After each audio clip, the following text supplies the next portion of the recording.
오늘 주시는 복음서의 말씀은 요한복음 19장 1절로부터 7절까지입니다. 이 말씀 봉독 후에 송필호 목사님께서 십자가 곁으로란 제목으로 설교해 주시겠습니다. 그럼 말씀을 한 절씩 교독하시겠습니다. 이에 빌라도가 예수를 데려다가 채찍질을 하더라.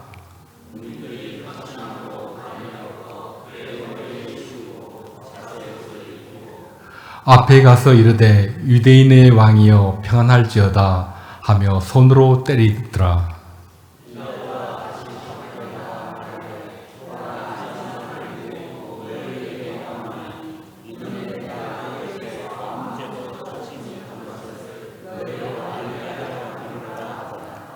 이에 예수께서 과시관을 쓰고 자색 옷을 입고 나오시니 빌라도가 그들에게 말하되 보라 이 사람 이로라 하매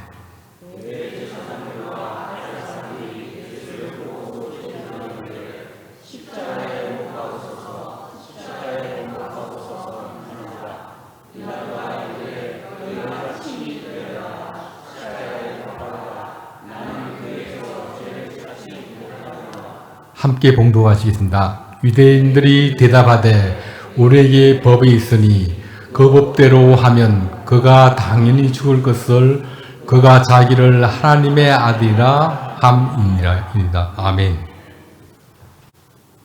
네, 잠시 기도드리겠습니다. 하나님 아버지, 이 시간 우리를 십자가 곁으로 인도해 주십시오. 십자가 곁에서 주님이 우리에게 전해주는 그런 말씀을 듣고 아버지 하나님 우리의 삶 속에 새로운 변화를 허락해 주옵소서. 이 시간 주님만을 의지하며 예수님 이름으로 기도합니다. 아멘. 빌라도는 예수님이 무죄하시다는 사실을 잘 알았습니다. 그래서 6월절 특사를 이용해서 예수님을 석방해 주고자 했지만 군중들이 바라바를 놓아주라고 그렇게 소리치고 소동하는 바람에 그만 한 발 물러서게 됩니다. 그래도 이 빌라도는 쉽게 포기하지 않습니다. 그가 아주 무자비한 통치자이긴 했지만 아무런 죄도 없으신 분을 사형에 차도록 버려두는 그런 일말의 양심도 없는 통치자는 아니었습니다. 그래서 다른 방법을 시도하죠.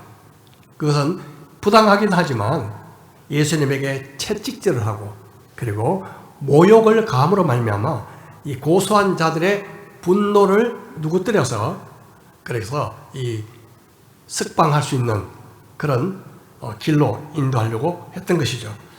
당시 채찍은 보통 3가지 단계가 있었다고 합니다. 경범죄를 지은 자에게 가하는 푸스테스라는 이 가벼운 매질이 있었고요. 조금 더 모진 매질인 플라겔라라는 그 매질이 있었고 마지막으로 십자가 처형 예비 단계에서 채찍질하는 집행되는 베르베라라는 아주 가혹한 매질이 있었습니다. 이 베르베라는 죄수의 옷을 벗기고 기둥이나 말뚝에 몸을 묶은 후에 여러 명의 이 고문자들이 녹초가 되도록 때리는 그런 형벌로 그야말로 죄수의 살점이 찢겨나가는 그런 아주 살인적이고 참혹한 매질이었습니다.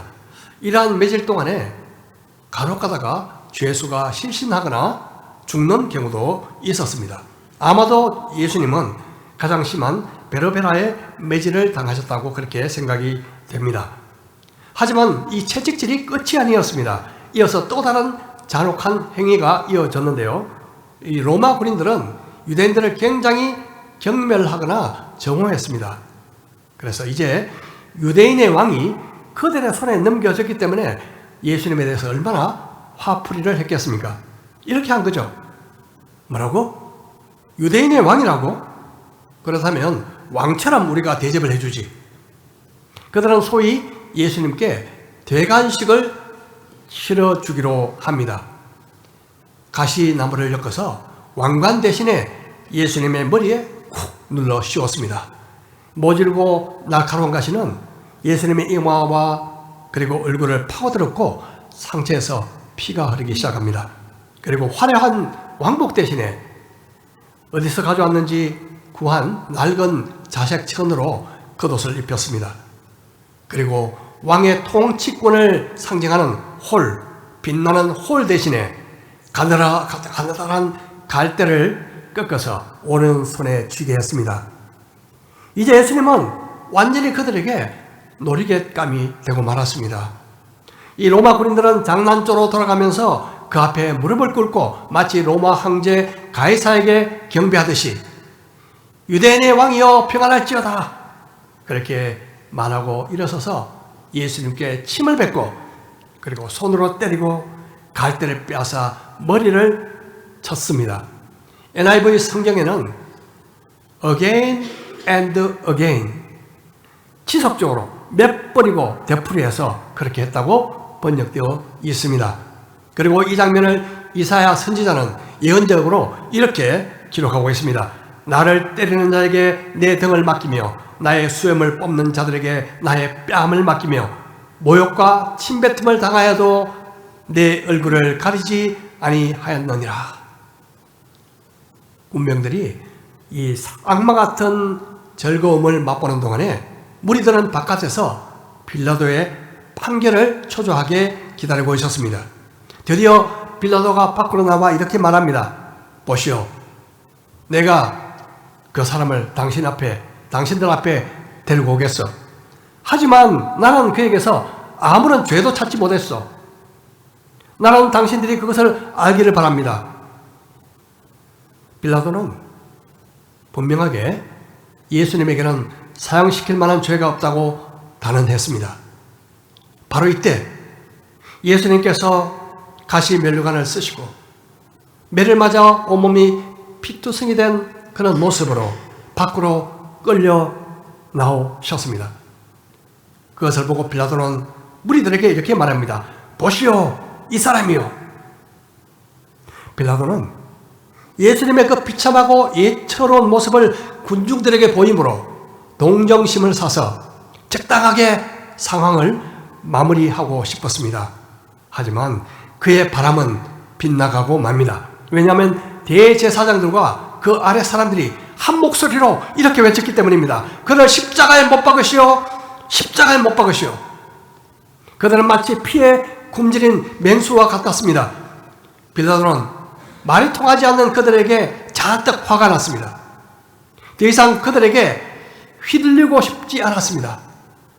그래서 그는 이렇게 말합니다. 당신들이 이 사람을 데려다가 십자가에 못 박으시오. 나는 이 사람에게 아무 죄를 찾지 못했어. 예, 빌라도가 말한 죄는 국가 반란죄 같은 그런 정말 사형시킬 만한 죄였습니다. 자신이 볼 때는 그런 죄가 아무리 봐도 보이지 않는데 사형을 시키려면 너희가 직접 십자가에 못 박아라. 너희가 직접 사형을 시켜라. 그렇게 말한 것이었습니다. 사실 로마 허락 없이 사형을 시키는 것은 불법이었습니다. 그래서 빌라도는 불법을 행하려면 한번 해봐라. 너희들 그렇게 한번 해봐라. 그렇게 일격을 날려보지만 그들은 그 말에 수그러들지 않습니다. 오히려 이렇게 반박하죠. 우리에게는 율법이 있는데 그 율법에 따르면 그는 반드시 죽어야 합니다. 그가 자기를 가리켜서 하나님의 아들이라고 했기 때문이요. 자, 이제 비로소 그들이 예수님을 죽이고자 한 정말 진짜 이유가 드러났습니다. 무엇일까요? 스스로 하나님의 아들이라고 주장했기에 하나님의 이름을 모독한 신성 모독죄로 반드시 죽여야 한다는 율법을 들이댄 것입니다. 결국 그들이 예수님을 죽이고자 한 근거는, 법적 근거는 로마 법이 아니라 유대 법이었습니다. 사실 로마 총독이었던 빌라도는 이런 유대법을 지킬 이유가 전혀 없었습니다. 그래서 그들 말을 들어줄 이유도 전혀 없었습니다. 하지만 빌라도는 그가 하나님의 아들이다 그래 주장했다는 말을 듣자 더욱 두려움이 밀려왔습니다. 아마도 그 조금 전에 자기 아내가 급히 증가를 보냈는데요. 그 증가를 보낸 내용을 기억했을 것입니다. 그 아내가 이렇게 보냈습니다. 당신은 그 옳은 사람에게 아무 관여도 하지 마세요. 지난밤 꿈에 내가 그 사람 때문에 몹시 괴로웠어요. 빌라도는 비록 예수님의 말씀을 진지하게 듣지는 않았지만 그가 범상한 분이 아니라는 사실을 알았습니다. 예수님 앞에 다가간 빌라도는 예수님께 이렇게 다시 묻습니다. 당신은 어디서 왔소? 정말 땅에서 왔는지 하늘에서 왔는지 직접 예수님의 말씀을 듣고 싶었습니다. 그런데 예수님은 아무 말씀도 하지 않으셨습니다. 침묵하셨습니다. 그러자 곧 빌라도는 실망합니다. 조금 전에 그 두려움이 불쾌감과 짜증으로 변했습니다. 빌라도는 예수님의 침묵을 자신의 권위에 대한 도전으로 여기고 다시 이렇게 재촉합니다. 나에게 말을 하지 않을 작정인가? 내가 당신을 놓아줄 권한도 있고 십자가에 처형할 권한도 있다는 것을 모르는가? 알지 못하는가? 이 말에 드디어 예수님은 이렇게 대답하십니다. 위에서 주지 아니하셨더라면 당신이 나를 어찌할 아무런 권한도 없을 것이다. 그러므로 나를 당신에게 넘겨준 사람의 죄는 더 크다 할 것이다. 예수님은 총독 빌라도의 권세도, 대제사장의 권세도, 로마 황제 티베리우스의 권세도 하나님의 권세 아래에 있다는 것을 말씀하셨습니다. 빌라도가 비록 마음대로 살리고 마음대로 죽일 수 있다고 생각했던 그 권세조차도 하나님이 허락하지 않으시면 절대 불가한 것이었습니다. 하지만 받은 권세를 잘못 사용한다면 반드시 그 죄를 하나님은 물으실 것입니다. 당연히 빌라도도 자신이 내린 판결에 대해 창조주 앞에서 책임을 지게 될 것이었습니다. 그런데 예수님은 빌라도에게 자기를 넘겨준 가야바와 같은 사람들의 죄가 더 크다고 말씀하셨습니다. 왜냐하면 그들은 누구보다 거짓되고 악랄하게 죄 없으신 예수님을 죽이려고 모의했기 때문에 그렇습니다. 예수님의 이 말씀을 듣고 난 이 빌라도는요, 더욱더 예수님을 풀어주기 위해서 애를 씁니다. 하지만 유대 지도자들이 내민 최후의 카드에 그는 마침내 손을 들고 맙니다. 그들이 마지막으로 사용한 카드가 무엇이었을까요? 바로 이 말이었습니다. 당신이 이 사람을 놓아주면 총독께서는 황제의 충신이 될 수 없습니다. 자기를 가리켜서 왕이라 하는 사람은 누구나 황제 폐하를 반역하는 자입니다. 자, 이 말은요, 사실상 빌라도에 대한 협박이었습니다. 황제의 충신이라는 문구는 로마 황제가 원로원 위원들이나 선택한 사람들에게 부여하는 최고의 경칭이었습니다. 경칭. 빌라도는 당시 로마 제국의 최고위직 가운데 한 사람이었던 세자누스라는 사람의 총애로 황제 티베리우스의 신임을 받았던 사람입니다. 그런데 예수님의 처형이 있기 몇 달 전에 로마 궁전 안에서 행해진 숙청에서 이 세자누스는 그의 지지자들과 함께 처형당했습니다. 빌라도는 이 세자누스와 친분이 있었던 관계로 불안한 상태였죠. 이런 상황에서 황제의 통치에 도전하려고 하는 세력을 다루지 못한다면 그의 정치 생명은 파멸 혹은 죽음에 이를 수 있었습니다. 만일 유대인들이 로마 황제에게 청원이라도 보낸다면 심각한 문제가 생길 수도 있었습니다. 사실 20여 년 전에 유대와 사마리아 지방을 헤롯 아켈레오가 다스리고 있었습니다. 성경에 나오죠. 헤롯 아켈레오. 이 헤롯 아켈레오가 이 유대와 사마리아 지방을 다스릴 때에 아주 폭정을 일삼았습니다. 수천 명을 죽였습니다.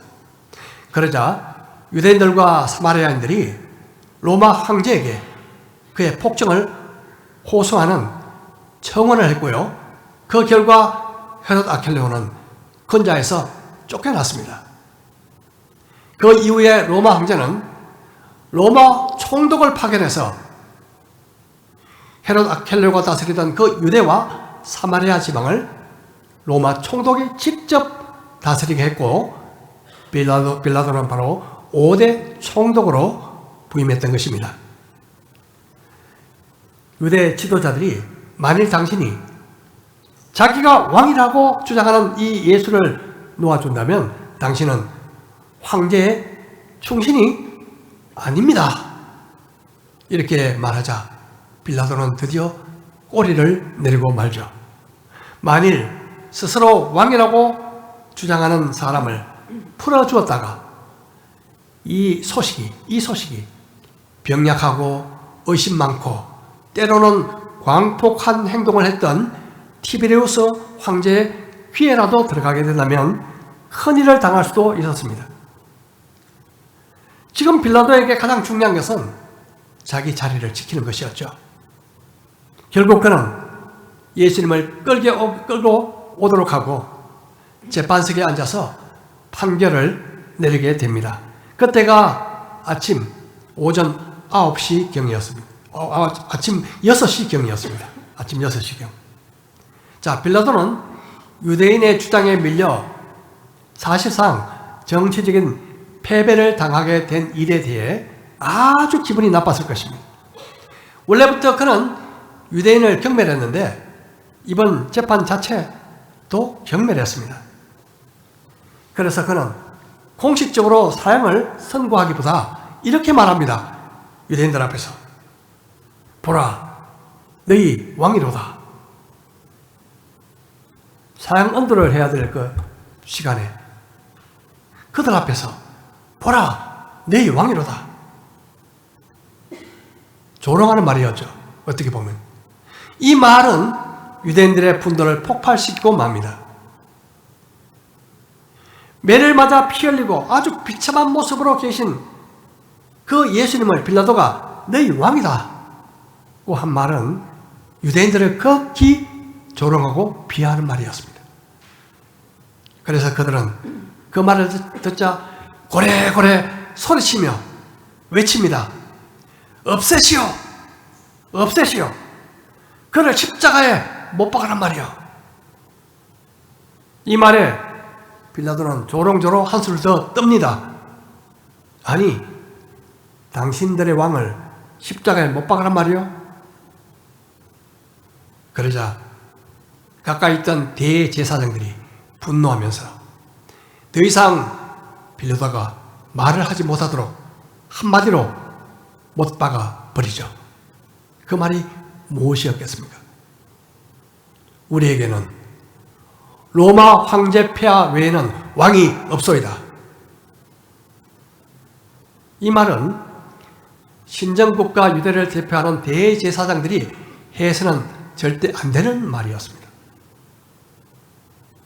그것은 바로 하나님과의 신성한 언약, 하나님의 왕권을 무시하는 말이었습니다.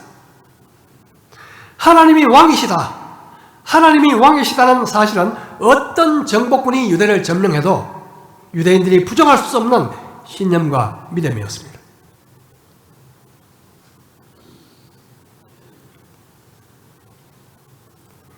유대 민족들은 시편을 암송하면서도 하나님 외에는 우리에게 왕이 없나이다 라는 기도로 마무리하곤 했습니다. 그래서 로마 황제밖에 왕이 없다는 그 말은 하나님은 더 이상 왕이 아니다라는 말로 얼마든지 해석될 수 있는 말이었습니다. 더구나 로마를 극도로 정오하던 그들이 황제밖에 왕이 없다면서 로마의 충성까지 맹세하는 어이없는 일이 벌어졌습니다. 종교 지도자들은 빌라도의 그 조롱에 화가 난 나머지 발끈하여 마음에도 없는 위선적인 진술을 서슴지 않았던 것입니다. 결국 빌라도는 그들의 요구에 굴복하고 맙니다. 대제사장들과 군중들을 만족시키기 위해서 그들의 뜻대로 예수님을 넘겨주고 만 것입니다. 빌라도는 3번씩이나 무죄를 선고했습니다. 죄가 없다. 죄가 없다. 죄가 없다. 하지만 자신의 입지를 보존하기 위해서 자신이 내린 선고를 뒤엎어버렸습니다. 17절부터 읽습니다. 그들이 예수를 맡음에 예수께서 자기의 십자가를 지고 해골, 히브리 말로 골고다이라 하는 곳에 나가시니 그들이 거기서 예수를 십자가에 못 박을세. 다른 2 사람도 그와 함께 좌우편에 못 박으니 예수는 가운데 있더라. 빌라도가 패를 서서 십자가 위에 붙이니 나사렛 예수 유대인의 왕이라 기록되었더라. 예수께서 못 박히신 곳이 성에서 가까운 곳으로 많은 유대인들이 이 패를 읽는데 히브리와 로마와 헬라 말로 기록되었더라. 예수님은 2 범죄자와 함께 달리셨습니다. 범죄자 중 하나로 헤아림을 받았다는 이사야 말씀이 성취되었습니다. 유대인들에게 정치적인 패배를 당한 빌라도는 그냥 그들을 보내지 않습니다. 마지막 복수를 하고 싶었습니다. 아마도. 그래서 십자가 위에 유대인들이 싫어하는 이런 문구를 붙였습니다. 나사렛 예수는 유대인의 왕. 이 팻말을 세계국어로 히브리 말로, 유대인의 언어인 히브리 말로, 로마인의 언어인 라틴어로, 그리고 국제 상용어였던 요새 같은 영어 같은 헬라 말로 이렇게 붙이게 했습니다. 예수님을 죽음으로 몰고 간 유대 지도자들뿐만 아니라 지나가는 유대인들, 지나가는 로마인들, 지나가는 이방인들, 당시 로마 세계의 모든 사람들이 벌거벗겨 비참하게 죽어가는 그분이 유대인의 왕이다 하는 그를 보게 된 것입니다.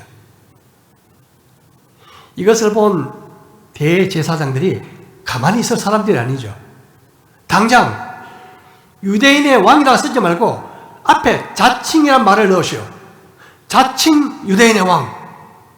그렇게 써달라고 요구합니다. 하지만 이번에는 빌라도가 물러서지 않습니다.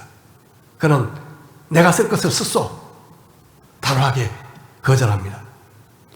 유대인의 함정에, 어떻게 보면 함정에 빠져서 결국 원치 않는 일을 하게 했다고 생각한 이 빌라도는 나름대로 마지막에 유대인들에게 모욕감을 주는 안갚음을 한 셈입니다.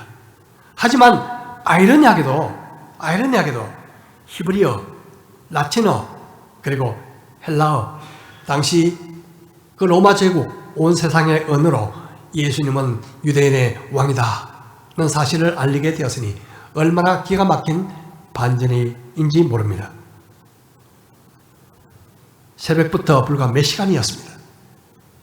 하늘도 울고 땅도 울고 산천초목도 울 바로 이 비극적인 순간에 하나님은 침묵하셨습니다. 인간들의 극악하고 끔찍하고 파렴치한 행위가 자행되고 있음에도 하나님은 아무 일도 하지 않으시는 것처럼 보였습니다. 하지만 아니었습니다. 인간의 끔찍한 죄 때문에 함께 고통하셨고 그들을 용서하고 구원하시기 위해서 함께 참아주셨습니다.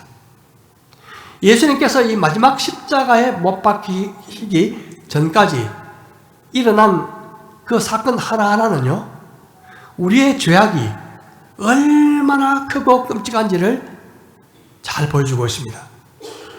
가야바를 비롯한 대제사장, 그리고 장로들, 유대인 하속들, 헤롯 왕, 로마 총독 빌라도, 그리고 로마 군병들, 곁에 있던 군중들까지 모두 예수님의 십자가 죽음에 직간접적으로 가담을 했습니다.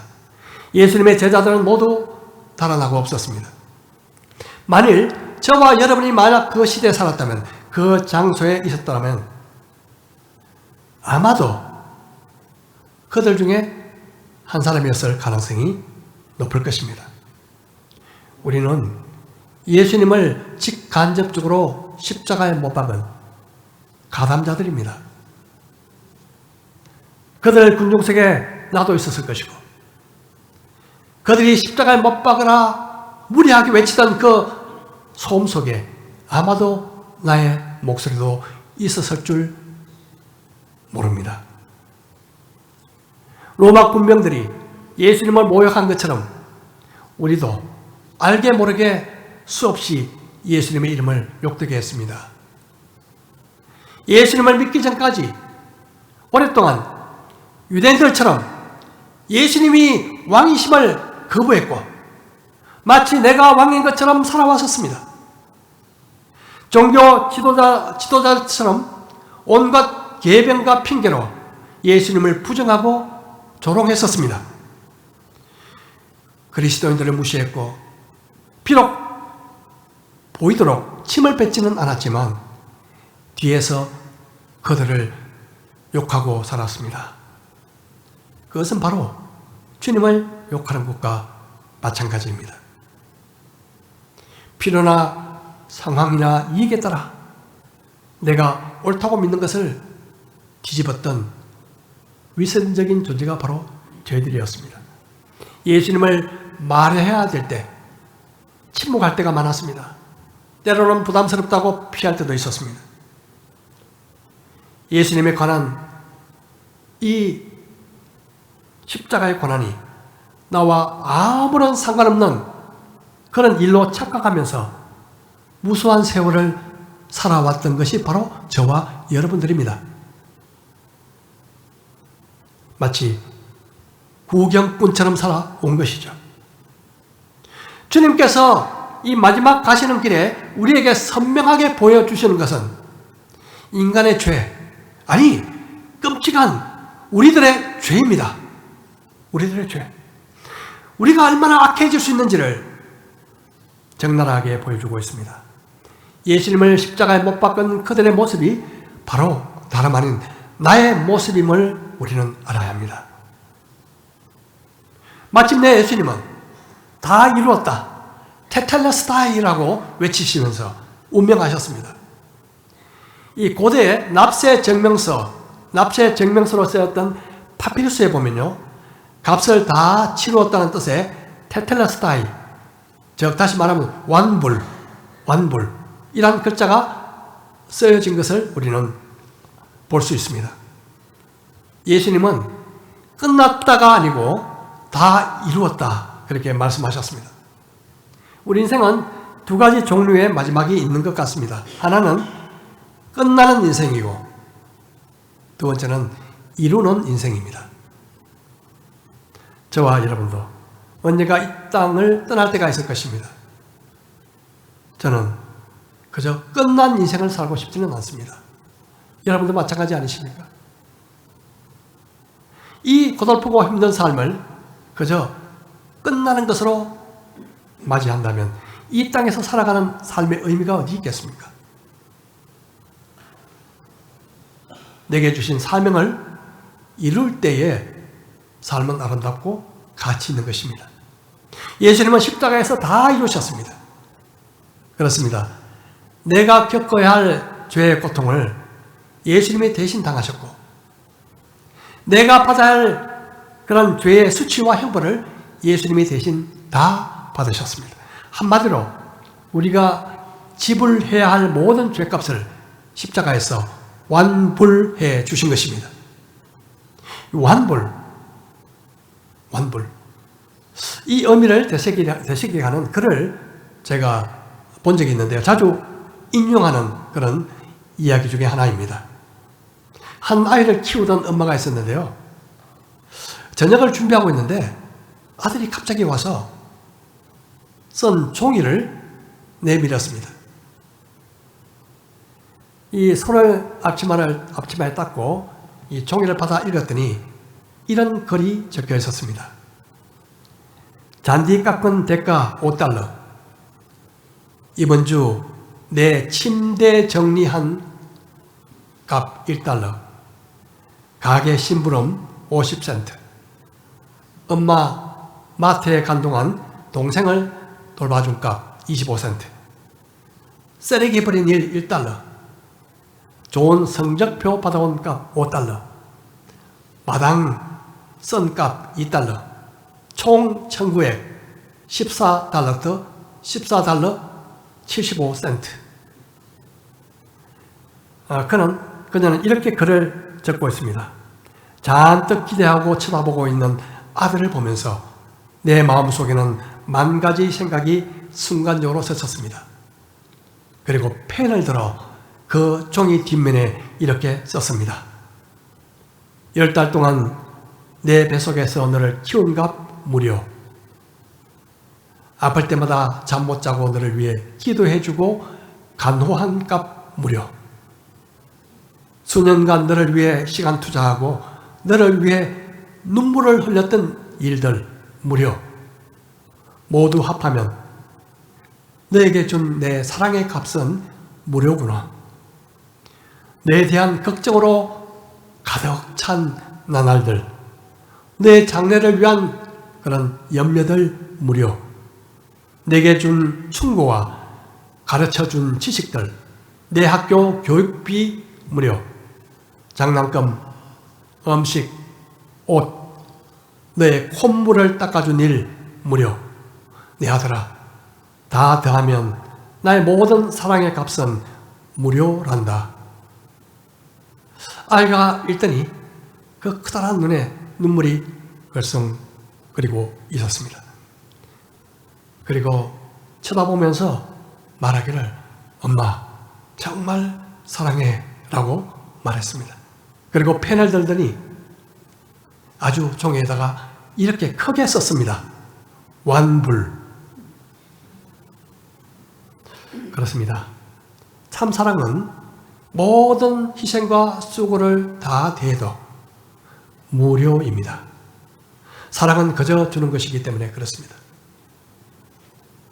사랑은 어떤 고통도 견디며 이기게 합니다.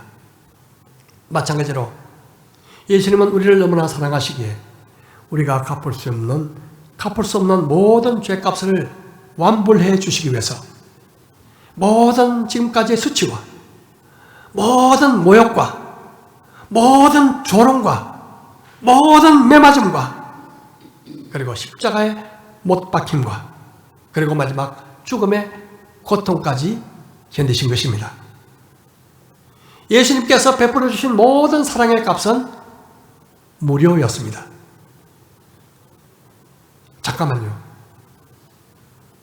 우리가 잠깐 놓친 한 장면이 있었습니다. 무엇일까요?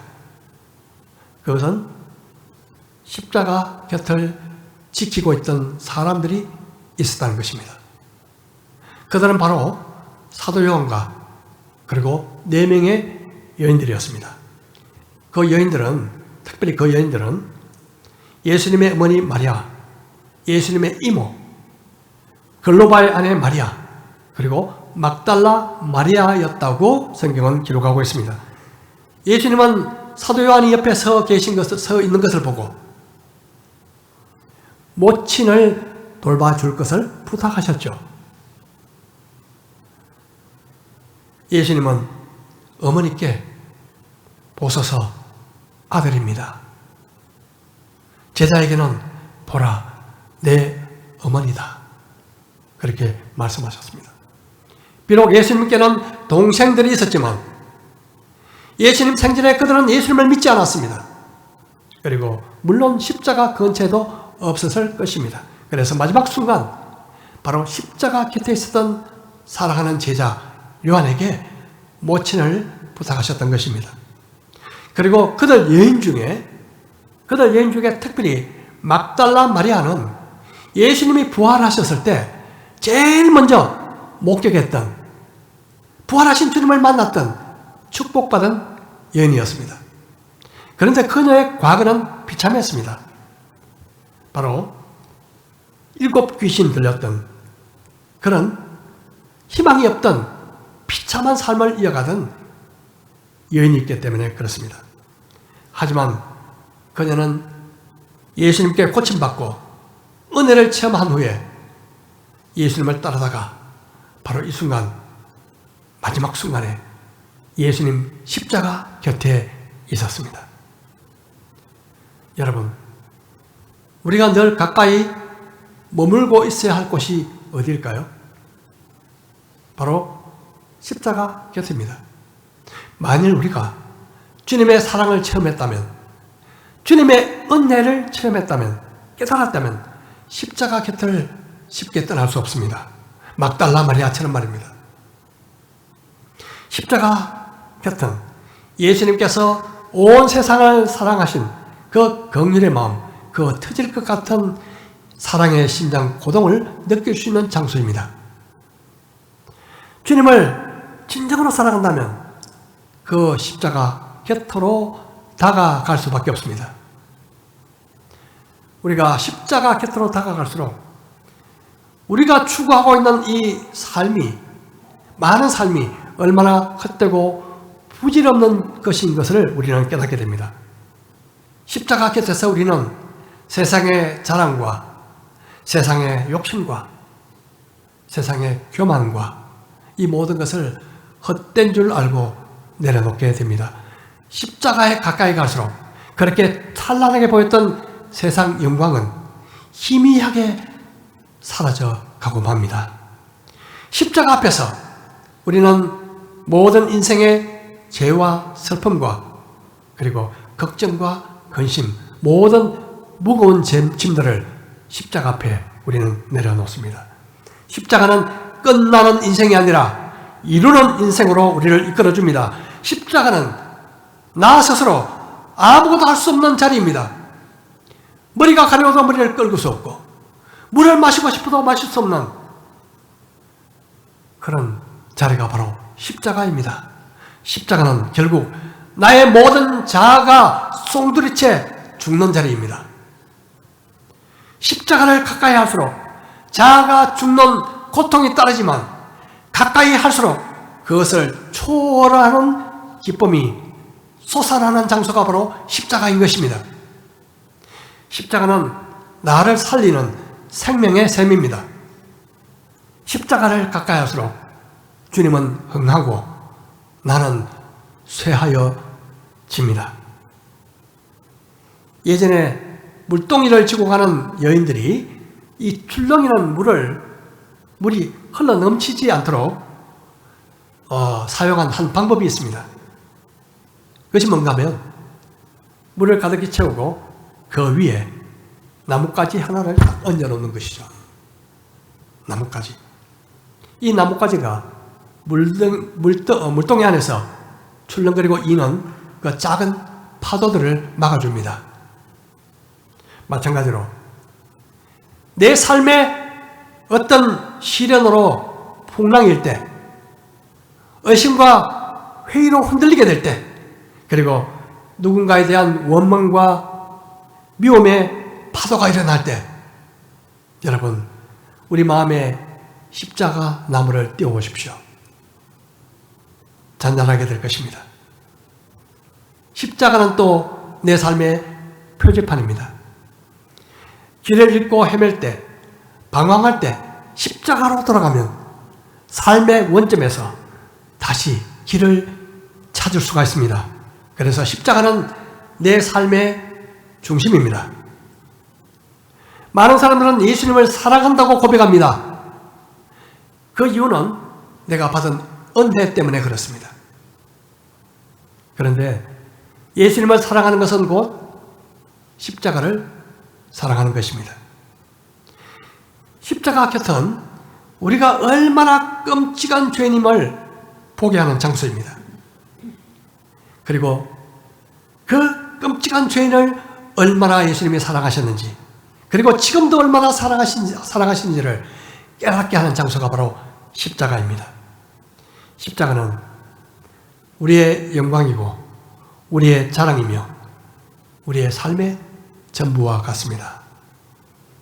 그래서 오늘도 십자가 곁으로 다가가 십자가 옆에서 머무는 삶을 살기를 소원합니다. 십자가 곁을 끝까지 떠나지 않기를 소원합니다. 우리 모두 십자가 곁에 머물면서 십자가를 사랑하고 십자가를 자랑하고 또 십자가를 증거하는 우리 모든 경성대학교의 성도들 되시기를 주님의 이름으로 축복합니다.